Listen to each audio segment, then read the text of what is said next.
रामायण धर्म, प्रेम और कर्तव्य की अमर गाथा सरयू नदी की मंद मंद बहती धाराओं के किनारे बसी थी अयोध्या नगरी। सूर्यवंश की यह राजधानी अपने वैभव, सुख और शांति के लिए विख्यात थी। यहाँ के राजा दशरथ प्रजापालक, दानी और यशस्वी थे। उनके राज्य में चारों ओर सुख समृद्धि थी, पर एक गहरी व्यथा उनके हृदय को कचोटती थी। उन्हें कोई संतान नहीं थी। महर्षि वशिष्ठ के परामर्श से उन्होंने पुत्रेष्टि यज्ञ करवाया। अग्निदेव से खीर प्राप्त हुई, जिसे राजा ने अपनी तीनों रानियों कौशल्या, सुमित्रा और कैकेयी में बांट दिया। समय आने पर 4 दिव्य पुत्रों ने जन्म लिया। कौशल्या के राम, कैकेयी के भरत और सुमित्रा के लक्ष्मण व शत्रुघ्न। राम सभी गुणों की खान थे। वे सुंदर, बलशाली, नीतिज्ञ और सभी प्राणियों से प्रेम करने वाले थे। लक्ष्मण उनसे अटूट प्रेम रखते थे और उनकी छाया की भांति सदैव उनके साथ रहते। भरत और शत्रुघ्न भी अपने बड़े भाइयों से गहरा स्नेह रखते थे। चारों की शिक्षा दीक्षा महर्षि वशिष्ठ के सान्निध्य में पूरी हुई। वे वेद पुराणों के ज्ञाता होने के साथ साथ अस्त्र शस्त्र विद्या में भी निपुण हो गए। एक दिन महर्षि विश्वामित्र अयोध्या पधारे। राजा दशरथ ने उनका भव्य स्वागत किया। विश्वामित्र बोले, राजन, हम आर्षि मुनि अपने यज्ञों को पूरा करने में असमर्थ हैं, क्योंकि राक्षसों का एक समूह लगातार हमारे यज्ञों में विघ्न डालता है। मैं आपसे आपके ज्येष्ठ पुत्र राम को मांगने आया हूं। वे ही मारीच और सुबाहु जैसे दुष्ट राक्षसों का वध कर हमारी रक्षा कर सकते हैं। मानव सभ्यता के इतिहास में कुछ ग्रंथ ऐसे हैं जो काल के सागर को पार कर अमर हो गए। उनमें से एक है महर्षि वाल्मीकि कृत रामायण। यह केवल एक राजकुमार की वनयात्रा का वृत्तांत नहीं, बल्कि मानवीय मूल्यों, आदर्शों, संबंधों और सामाजिक व्यवस्था का एक जीवंत महाकाव्य है। राम, सीता, लक्ष्मण, हनुमान और रावण के पात्र आज भी हमारे अंतर्मन में बसते हैं। हमें धर्म और अधर्म के बीच का अंतर बताते हैं, कर्तव्य का पाठ पढ़ाते हैं और प्रेम की पवित्रता का संदेश देते हैं। यह कथा मर्यादा पुरुषोत्तम श्री राम के जीवन के माध्यम से एक पूर्ण जीवन का दर्शन प्रस्तुत करती है। राम और लक्ष्मण विश्वामित्र के साथ चल पड़े। मार्ग में ही ताड़का नामक राक्षसी ने उन पर आक्रमण किया। राम के एक ही बाण ने उसका अंत कर दिया। आगे चलकर विश्वामित्र ने राम को अनेक दिव्यास्त्र प्रदान किए। जब यज्ञ की रक्षा करते हुए राम ने मारीच को 100 योजन दूर समुद्र में फेंक दिया और सुबाहु का वध किया, तो विश्वामित्र अत्यंत प्रसन्न हुए। उन्होंने राम और लक्ष्मण को मिथिला जाने का आमंत्रण दिया, जहां राजा जनक एक महान यज्ञ का आयोजन कर रहे थे। सुग्रीव और हनुमान से मिलन, ऋष्यमुख पर्वत पर मिलन, राम सुग्रीव की मैत्री, बालीवध और सुग्रीव का किष्किंधा का राजा बनना, सीता की खोज, वानर सेना का चारों दिशाओं में प्रस्थान, दक्षिण दिशा में जाते हुए दल में हनुमान, अंगद, जांबवान आदि, समुद्र लांघना, समुद्र तट पर पहुंचकर निराशा, फिर जांबवान द्वारा हनुमान को उनकी शक्तियों का स्मरण कराना, हनुमान का विशाल रूप धारण कर समुद्र लांघना, लंका में हनुमान, लंका का निरीक्षण, अशोक वाटिका में सीता की खोज, सीता से भेंट और राम की मुद्रिका देना, अक्षय कुमार का वध, हनुमान का बंदी बनना और रावण के दरबार में उपस्थिति, हनुमान की पूंछ में आग लगाकर लंका दहन, वापसी और राम को शुभ समाचार सुनाना, वन में आर्षि मुनियों की रक्षा और विभिन्न राक्षसों का वध, पंचवटी में निवास, शूरपणखा का आगमन और उसका अपमान, खरदूषण का वध,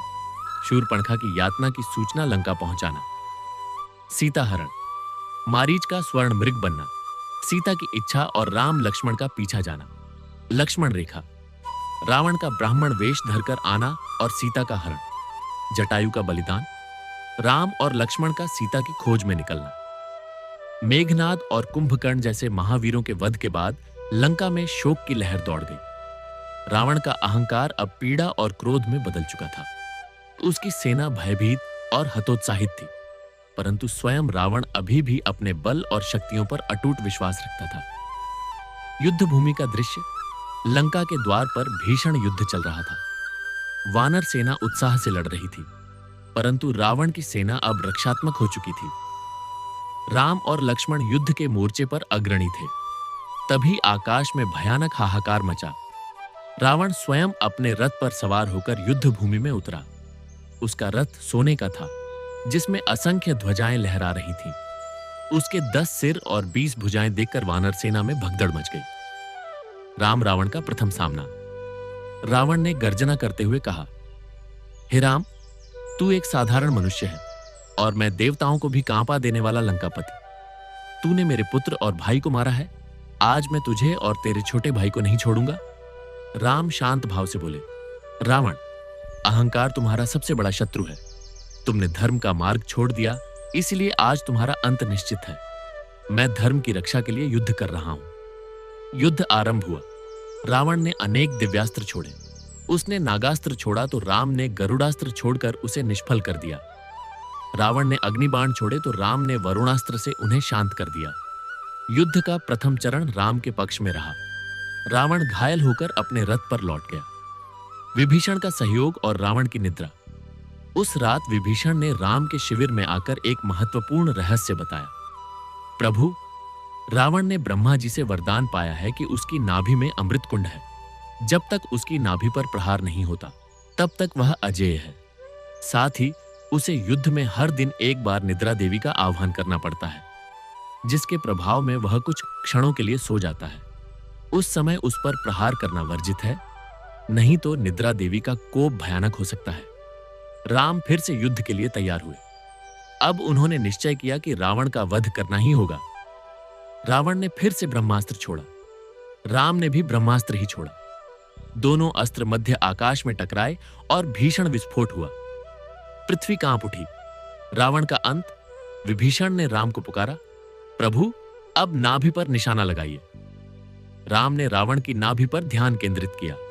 उन्होंने बाण चलाया, परंतु रावण ने उसे काट दिया। फिर एक के बाद एक अनेक बाण चलाए, पर रावण सबका प्रतिकार करता रहा। तभी मातली ने राम से कहा, हे राम, ब्रह्मास्त्र का प्रयोग करें। केवल वही रावण का वध कर सकता है। राम ने गंभीर मन से ब्रह्मदेव का स्मरण किया और अपने धनुष पर ब्रह्मास्त्र चढ़ाया।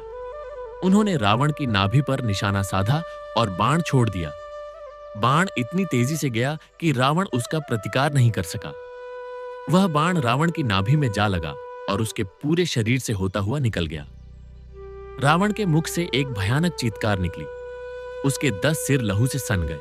उसका मुकुट भूमि पर गिर पड़ा। वह अपने रथ से नीचे गिरा और धरती पर लुढ़कने लगा। उसकी भुजाएं फड़कने लगी। रावण की मृत्यु और उसका उपदेश। राम तुरंत अपने रथ से उतरे और रावण के पास पहुंचे। रावण मृत्यु शैया पर पड़ा था।